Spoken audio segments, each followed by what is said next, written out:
कल्पना कीजिए, आधी रात का वक्त है। शमशान की चिताओं की राख में कोई अकेला बैठा है, लेकिन उसकी गोद में जिंदा इंसान नहीं, बल्कि एक ठंडा पड़ चुका शव है।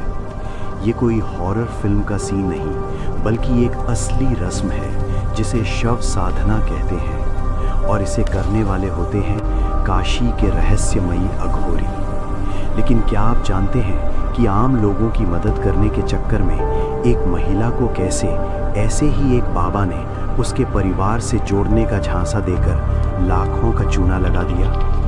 आइए जानते हैं अघोरियों का वो असली चेहरा जो शायद ही कभी सामने आता है।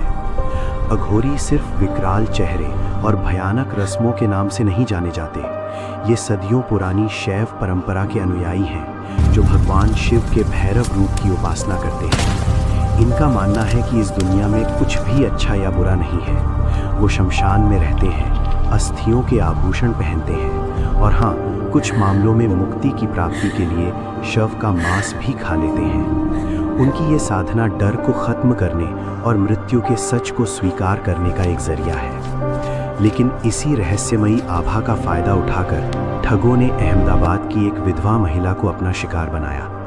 ये महिला पिछले 2 सालों में अपने बेटे और पति को खो चुकी थी। मृत परिजनों से मिलने की चाहत में उसने YouTube पर एक अघोरी बाबा का विज्ञापन देखा और उनसे संपर्क कर लिया। शुरुआत में तो बाबा ने छोटी छोटी रकम मांगी, फिर उसने कहा कि उस पर कोई अघोरी वशीकरण किया गया है। डरा धमकाकर उससे 1.73 लाख रुपए ऐंठ लिए। इसके बाद तो मांग और बढ़ गई। तांत्रिक ने कहा कि अब उसे एक इंसान की बलि देनी होगी।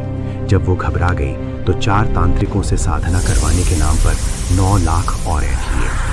आखिरी चाल सबसे खतरनाक थी। उन्होंने कहा कि शमशान में काला सांप रखकर वो उसके पति और बेटे की आत्मा को बुलाएंगे, और इसके लिए 3 लाख और चाहिए। मासूम महिला ने कर्ज लेकर भी ये रकम दे दी। इस तरह कुल मिलाकर उससे 14 लाख रुपए से ज़्यादा ठग लिए गए। असली अघोरी जहाँ डर पर विजय पाने की साधना करते हैं, वहीं ये नकली बाबा लोगों के डर और भावनाओं का शिकार करते हैं। असली साधना कभी किसी को अंधेरे में नहीं रखती। तो अगली बार जब कोई तांत्रिक या बाबा आपको चमत्कार या मुर्दों से बात कराने का वादा करे, तो समझ जाइए कि ये अघोरियों की असली परंपरा नहीं, बल्कि उनके नाम पर होने वाला सबसे बड़ा फ्रॉड है। अघोरियों की असली दुनिया की ये कहानी आपको कैसी लगी, कमेंट में ज़रूर बताइए।